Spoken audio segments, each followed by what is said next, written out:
Après la Première Guerre mondiale, l'école centrale de Nantes s'impose comme une nécessité. La Grande Guerre, premier véritable conflit technologique, a démontré de façon dramatique l'importance des savoirs scientifiques et techniques. En 1918, Nantes reprend du service dans le domaine industriel. Mais l'absence d'écoles d'ingénieurs ou d'universités à vocation technique pénalise son développement. À l'instar de ce qui s'est passé près de 20 ans plus tôt pour l'École supérieure de commerce de Nantes, les industriels locaux militent auprès de la ville pour que soit créé un institut polytechnique. Cette école aura pour fonction première de former des jeunes gens capables d'accompagner le développement des industries mécaniques, électriques, chimiques et des travaux publics. Ouvert aux titulaires du baccalauréat mathématiques, l'Institut Polytechnique de l'Ouest formera en 3 ans des ingénieurs ou en cursus court d'1 an des techniciens opérationnels.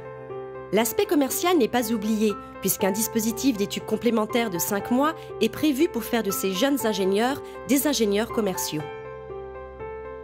Le 15 juillet 1919, Paul Bellamy, maire de Nantes, officialise la création de l'IPO, l'Institut Polytechnique de l'Ouest. La première promotion d'élèves ingénieurs prend possession du 12 rue Saint-Clément. La première pierre de l'histoire de l'école centrale de Nantes est posée.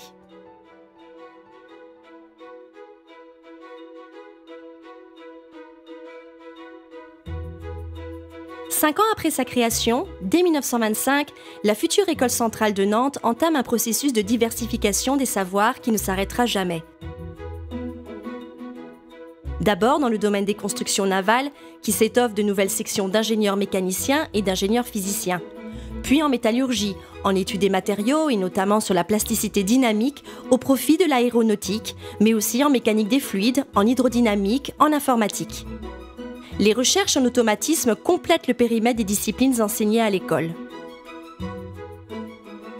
L'Institut Polytechnique de l'Ouest devient dès 1935 le centre de contrôle officiel pour les essais mécaniques et optiques du ministère de l'Air.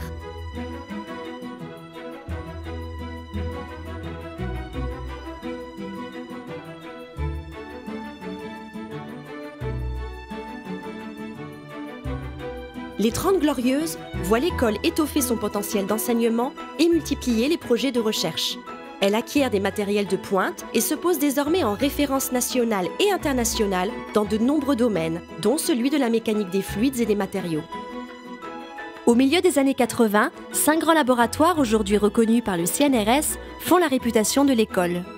Il s'agit des laboratoires de mécanique et matériaux, de mécanique des fluides, d'électronique, de génie civil et de mathématiques appliquées. L'école arrive en tête d'un sondage national effectué auprès des DRH qui plébiscite le principe de la double compétence. L'ENSM intègre le groupe des écoles centrales. L'école centrale de Nantes voit officiellement le jour, par décret, en juillet 1991.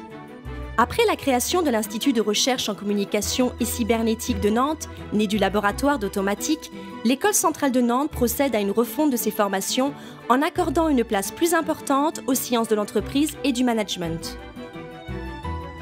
De nouvelles méthodes pédagogiques font leur apparition, comme le projet d'études industrielles et la généralisation des travaux en autonomie fondés sur une démarche contractuelle. Poursuivant sa course en avant, l'École centrale de Nantes est devenue un partenaire incontournable de nombreuses structures de recherche nationales et internationales, ainsi que de très nombreux programmes industriels avec le développement de nombreuses chaires de recherche. Après s'être rapprochée d'Audencia Nantes en 2007, elle récidive en 2008 en se rapprochant de l'École nationale supérieure d'architecture de Nantes, afin d'offrir un double diplôme, ingénieur-architecte, à la croisée du génie civil, de l'environnement et de l'architecture.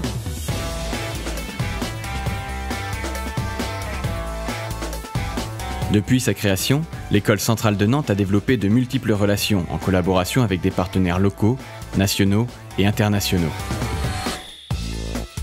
Ces relations avec d'autres grandes écoles ou universités, les collectivités et les entreprises constituent un métasystème gigantesque qui viendra enrichir ceux des 2 autres membres de l'Alliance, Audencia Nantes et l'École nationale supérieure d'architecture de Nantes. L'Alliance. Ensemble, faisons la différence.